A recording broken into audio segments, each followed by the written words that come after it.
یہ باتیں ایسی تھیں، یعنی ان کی آپ براہین احمدیہ جو ہے وہ پڑھی ہوئی ہے ہماری لائبریری میں، ساری جلدیں اس کی اور سب ان کی جتنے بھی ہیں، روحانی خزائن کے نام سے وہ سب چھپی ہوئی ہیں.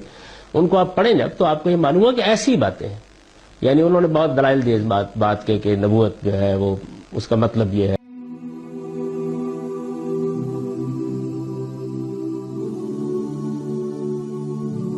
یہاں ہم غلام قادیانی کا ایک عقیدہ آپ کے سامنے پیش کرتے ہیں اور اس کو ذکر کرنے کے بعد آپ خود فیصلہ کیجئے کیا ان صوفیاء کا یہ عقیدہ تھا جس کے حوالے سے یہ کہہ رہے ہیں کہ باتیں تو ایسی ہی تھیں، اور اس کے بعد آپ یہ فیصلہ کر سکیں گے کہ موصوف میڈیا اسکالر کا یہ جملہ کہ باتیں تو ایسی ہی تھیں اس میں کتنی حقیقت ہے علمی حوالے سے. غلام قادیانی لکھتا ہے اپنے بارے میں کہ مجھے مسیح موعود نہ ماننا کفر ہے. ملاحظہ ہو روحانی خزائن جلد 22 صفحہ 185. یہاں ہم دو سوال کرتے ہیں. نمبر 1، کیا ابن عربی اور مجدد الفسانی رحمت اللہ علیہ نے کوئی ایسا دعویٰ کیا تھا کہ میرا یہ منصب ہے اور جو مجھے نہیں مانتا وہ کافر ہے؟ جب ایسا نہیں تو پھر مجدد صاحب اور ابن عربی کو قادیانی کے ساتھ ملا کر کہنا کہ باتیں تو ایسی ہی تھیں، اس میں کس حد تک علمی صداقت ہے؟ سوال نمبر 2، محترم سامعین، اس میڈیا اسکالر کی ایک ایسی حقیقت آج میں آپ کو بتانے لگا ہوں کہ آپ سن کر حیران و سرگردان ہو جائیں گے، اور وہ یہ ہے کہ انہوں نے اپنی کتاب میزان پر حضرت عیسیٰ علیہ السلام کے نزول کا انکار کیا ہے. اس صورتحال میں موصوف میڈیا اسکالر مسلمانوں کے حضرت عیسیٰ علیہ السلام کے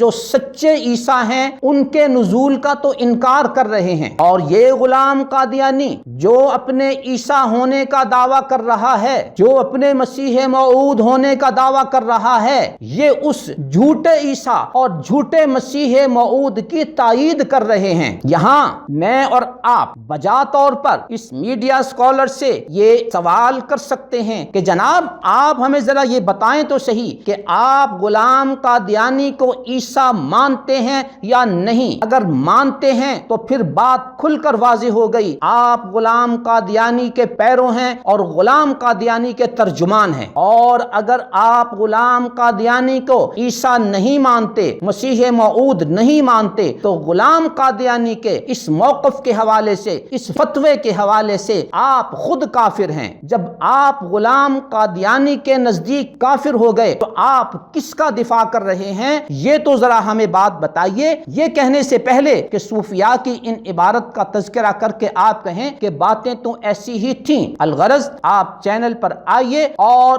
اس عقیدے کے حوالے سے اپنی حقیقت، اپنی حیثیت واضح کیجئے تاکہ امت اسلامیہ اور آپ کے فالورز، آپ کے قارئین و سامعین میں جو کنفیوژن پیدا ہو چکی ہے وہ کھل کر واضح ہو جائے، پانی پانی ہو جائے اور دودھ دودھ ہو جائے. محترم سامعین، موصوف میڈیا اسکالر نے تیسری بات یہ کی کہ الہام جاری رہنا چاہیے، اور الہام جاری رہنا چاہیے، اور الہام جاری رہنا چاہیے. یہاں ہم بجا طور پر ان سے ایک سوال کرتے ہیں کہ آپ نے غلام قادیانی کے دفاع اور تائید میں یہ جملہ کہہ تو دیا کہ الہام جاری رہنا چاہیے، یہ آپ کا انڈور موقف تھا، لیکن آپ نے اپنی کتاب میزان کے صفحہ 71 پر لکھا ہے کہ آپ صلی اللہ علیہ وسلم کے بعد الہام کا دروازہ ہمیشہ کے لیے بند ہو گیا. یہی مفہوم آپ نے میزان صفحہ 150 پر لکھا ہے. یہاں بجا طور پر میں اور آپ کا ہر فالوور سوال کرتا ہے کہ غلام قادیانی کے دفاع اور تائید میں یہ کہنا کہ الہام جاری رہنا چاہیے یہ درست ہے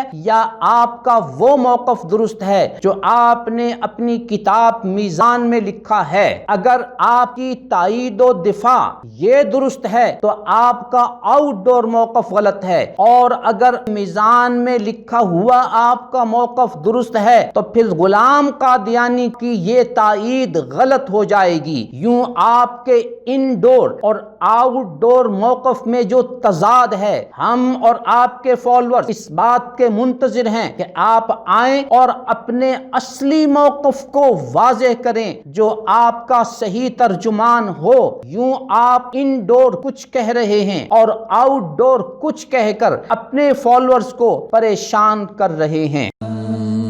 نظروا للطيبة ونور طه يسطعون